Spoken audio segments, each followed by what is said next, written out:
Section 6. Functionalism's Critique of Inversion. Rose describes a functional refutation of inverted qualia.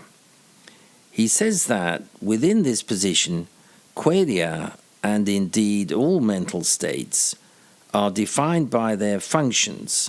Quote, "Their function is what they do, what role they play in affecting our behavior, thoughts, and decisions. So if a quale in me and a quale in you fulfill the same functional role, then they are the same mental state by definition.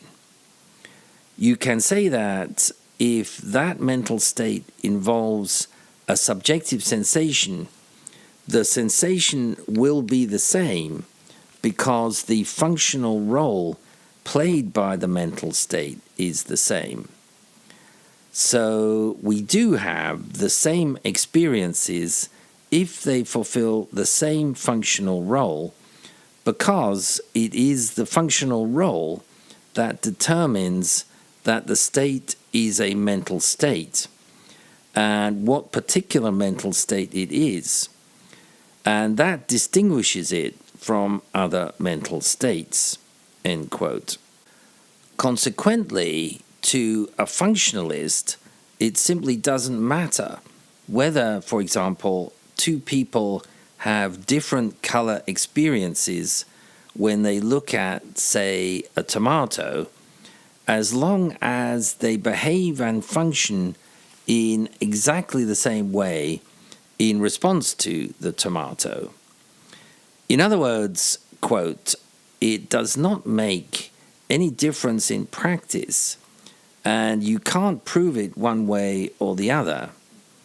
Even if we do experience different colors, our minds still work the same. The actual functional symbols stand for certain things.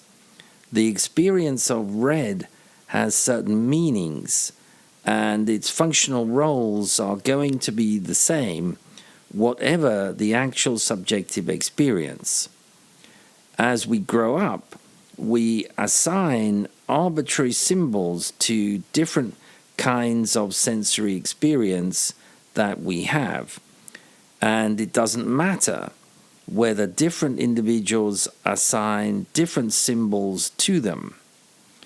Maybe when you look at a tomato, you experience a color which qualitatively is completely different from any of mine." End quote. So, according to Rose, there's no reason at all to suppose that we will have the same experiences from the same stimuli. Perhaps a better way of putting this would be to say that inquiring into the question of whether we all have a uniform pattern of sensory experiences serves no purpose. Dennett argues that qualia amount to nothing but dispositions to react. Consequently, according to him, there's nothing to invert in the spectrum. Quote, "The idea that it is something in addition to the inversion of all one's reactive dispositions, so that if they were renormalized, the inverted qualia would remain, is simply part of the tenacious myth of the Cartesian theater. This myth is celebrated in the elaborate thought experiments about spectrum inversion, but to celebrate is not to support or prove. If there are no qualia over and above the sum total of dispositions to react, the idea of holding the qualia constant while adjusting the dispositions is self-contradictory." End quote.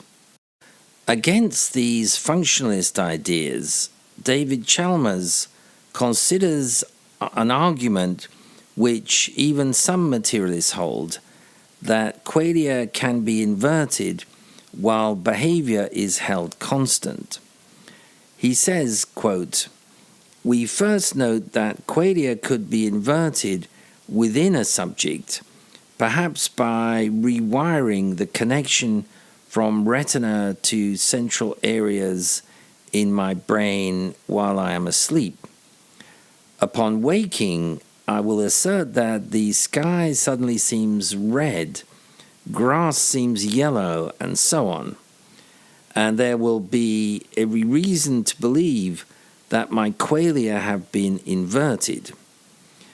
Next, we raise the possibility of someone whose brain had been rewired this way since birth.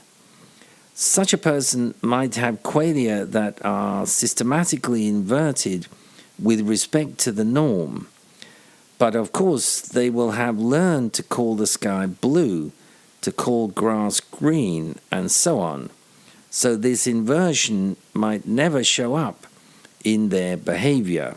End quote.